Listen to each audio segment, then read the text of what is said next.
Bonjour les loulous et bienvenue dans cette vidéo. Dans la dernière vidéo, nous avons abordé la notion de complexité. Dans cette nouvelle vidéo, nous allons voir comment calculer la complexité des algorithmes que vous allez implémenter en Python. Commençons tout d'abord par quelques règles arithmétiques. En effet, on peut additionner et on peut multiplier des complexités. On additionne des complexités quand on enchaîne successivement plusieurs instructions. Les règles sont les suivantes. Si j'enchaîne deux instructions qui sont en temps constant, j'obtiendrai une instruction globale en temps constant, ce qui se traduit par grand O de 1 plus grand O de 1 est égal à grand O de 1. Si j'enchaîne une instruction en temps constant et une instruction en temps linéaire, grand O de 1 plus grand O de n, ça me donne au total une instruction en temps linéaire. Et enfin, si j'enchaîne une instruction en temps linéaire et une instruction en temps quadratique, cela donnera une instruction en temps quadratique. Comme vous voyez, les additions sont beaucoup plus simples avec les complexités qu'avec les nombres. Il arrive également qu'on ait besoin de multiplier des complexités. Quand est-ce que cela arrive? Eh bien, quand j'ai des instructions dans une boucle, par exemple. Pour simplifier, une boucle est une instruction en grand O de n. Si dans ma boucle j'ai une instruction qui est en temps constant, je devrais faire l'opération grand O de n fois grand O de 1, et cela donne grand O de n. Si dans ma boucle j'ai une instruction qui est en temps linéaire, je dois faire l'opération grand O de n fois grand O de n, et cela donnera grand O de n au carré. Et enfin, si dans ma boucle j'ai une instruction en temps quadratique, il faudra que je fasse l'opération grand O de n fois grand O de n au carré, ce qui donne grand O de n au cube. Voyons maintenant concrètement sur quelques exemples comment on calcule la complexité d'algorithmes qu'on a implémentés en Python, c'est-à-dire comment calculer la complexité d'une fonction que j'ai écrite. Pour mes exemples, je vais reprendre le jeu de données que vous avez l'habitude de voir maintenant, jeu de données auquel j'ai ajouté une information qui est le poste de chaque champion. Je modélise ces données ici par une liste de tuples, chaque champion étant représenté par le tuple comprenant son nom, la valeur de ses dommages au niveau 1 et son poste favori. Le premier problème est de trouver dans une telle liste le nombre de champions qui sont support par exemple, ou bien le nombre de champions qui seront au top. Je ne détaille pas ici la conception de l'algorithme qui résout ce problème, je vous donne directement son implémentation en Python. J'explique très rapidement l'algo. J'initialise un compteur à 0, ensuite je parcours ma liste de champions. Pour chaque champion de la liste, je regarde si son poste correspond au poste que je recherche. Si c'est le cas, j'incrémente mon compteur de 1. Une fois que j'ai parcouru tous les champions de la liste, je sors de la boucle et je renvoie le compteur. Ma question maintenant est quelle est la complexité de cette fonction? La première chose que je fais, c'est de repérer les boucles. Il y a une boucle dans laquelle il y a deux instructions, if post est égal à poste recherché, compteur plus égal 1. La première instruction, un if et un test d'égalité, est en temps constant. En effet, si je double la taille de ma liste de champions, cette instruction ne prendra pas plus de temps. La deuxième instruction, incrémente un compteur de 1, cette instruction est également en temps constant. La boucle est en temps linéaire. Le calcul que je dois faire est donc écrit tout en bas, grand O de n pour la boucle, multiplié par grand O de 1 plus grand O de 1, les deux instructions qui sont dans cette boucle. L'addition grand O de 1 plus grand O de 1 donne grand O de 1. Ensuite, la multiplication, grand O de n fois grand O de 1 donne grand O de n. Au total, ma boucle est en grand O de n. Je marque OK à côté des deux instructions qui sont dans la boucle, puisque je les ai déjà pris en compte. Je m'occupe maintenant des autres instructions. La première instruction compteur est égal à 0 est en temps constant, et la dernière, return compteur, est également en temps constant. Le temps d'exécution de ces deux instructions ne change pas avec la longueur de ma liste. Je peux maintenant calculer la complexité de ma fonction, tout en bas sur la diapo, grand O de 1 plus grand O de n plus grand O de 1, cela fait grand O de n au total. Ma fonction a donc une complexité de grand O de n. Passons maintenant à un deuxième exemple. Le problème maintenant est de trouver dans la liste des champions le poste qui est le plus représenté. Vous reconnaissez bien sûr ici un max. Voici la fonction proposée en Python. J'explique rapidement. J'initialise un nombre à 0, puis la variable le poste le plus qui contiendra mon résultat à none. Je parcours ma liste de champions. Si le nombre que j'ai stocké est plus petit que le nombre de champions à ce poste dans la liste, j'utilise ici la fonction que j'ai écrite juste avant.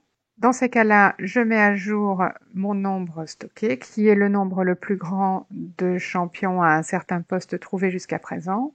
Et je mets à jour la variable qui va contenir mon résultat et qui contient donc le poste le plus représenté pour le moment. Une fois que j'ai parcouru l'ensemble de ma liste, je renvoie le poste le plus représenté dans la liste. Et maintenant la question est la suivante, quelle est la complexité de cette fonction? Comme tout à l'heure, je commence par repérer s'il y a une boucle. Il y en a une effectivement, dans laquelle il y a 3 instructions. La première instruction est un if, avec une comparaison, mais j'appelle également la fonction que j'ai écrite tout à l'heure. Et vous vous souvenez, cette instruction est en grand O de n. Par conséquent, toute cette ligne va être en grand O de n. L'instruction qui suit est une affectation, nombre le plus égal, et j'appelle à nouveau la fonction que j'ai écrite tout à l'heure, qui est toujours en grand O de n. La dernière est une affectation toute simple qui va être en grand O de 1. Son temps d'exécution ne change pas avec la taille de la liste. Finalement, pour la boucle, le calcul est le suivant, grand O de n multiplié par les 3 instructions à l'intérieur, grand O de n plus grand O de n plus grand O de 1. La somme des 3 complexités à l'intérieur de la parenthèse est égale à grand O de n, et la multiplication des 2 complexités grand O de n fois grand O de n donne grand O de n au carré. Au final, toute ma boucle va être en temps quadratique. Il ne me reste plus qu'à déterminer la complexité des 3 dernières instructions. Nombre le plus égal à 0 est bien entendu en grand O de 1. Poste le plus égal à none également en grand O de 1 et le return en grand O de 1. Ces 3 instructions ne prennent pas plus de temps si ma liste de champions est plus importante. Je peux maintenant calculer la complexité de ma fonction. Je n'ai plus qu'à additionner grand O de 1 plus grand O de 1 plus grand O de n au carré plus grand O de 1, et cela fait grand O de n au carré. La complexité de cette fonction, finalement, est grand O de n au carré, c'est-à-dire en temps quadratique. Une question qu'il est maintenant intéressante de se poser, c'est est-il possible d'améliorer l'efficacité de cette fonction? Alors, il y a une amélioration assez simple à faire. Comme vous l'avez remarqué, on appelle la fonction nombre de 2 fois, ce qui, évidemment, est une perte de temps. Il serait plus raisonnable de l'appeler une seule fois, de stocker son résultat dans une variable et d'utiliser cette variable dans la conditionnelle et dans l'affectation qui suit.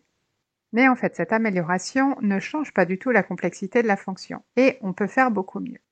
On peut faire mieux en utilisant ce qu'on appelle un dictionnaire des fréquences.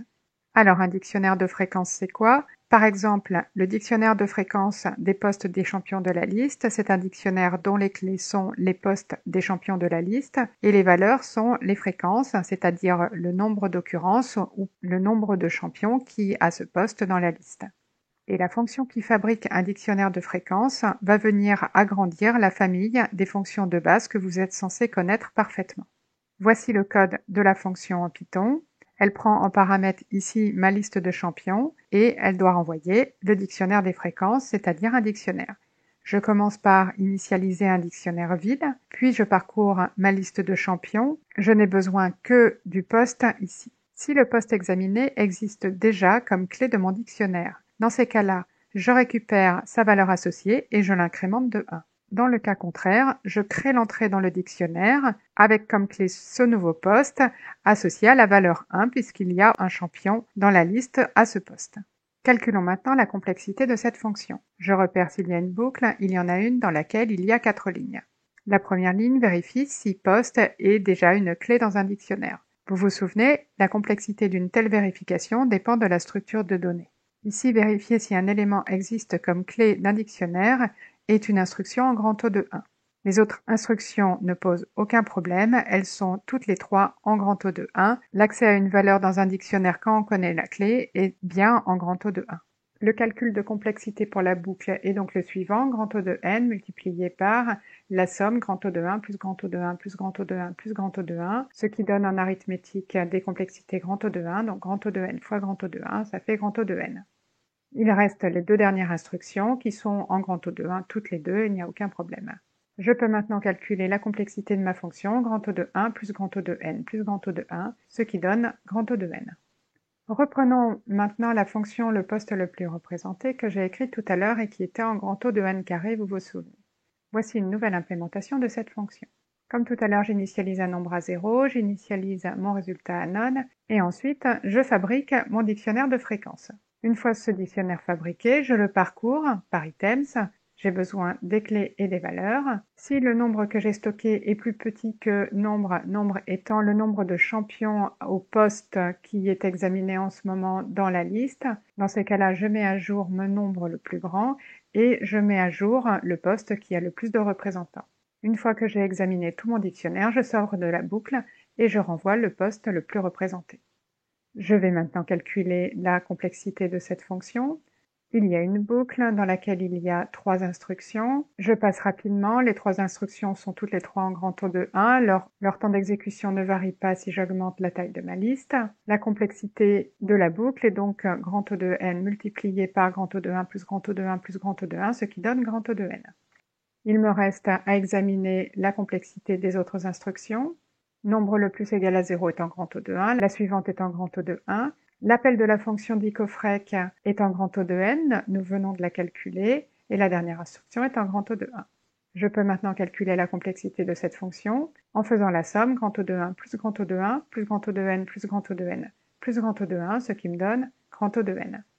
Vous voyez là, on a très grandement optimisé la fonction de tout à l'heure qui était en complexité grand O de n au carré. Cette vidéo est maintenant terminée, je vous dis à très bientôt pour une nouvelle vidéo.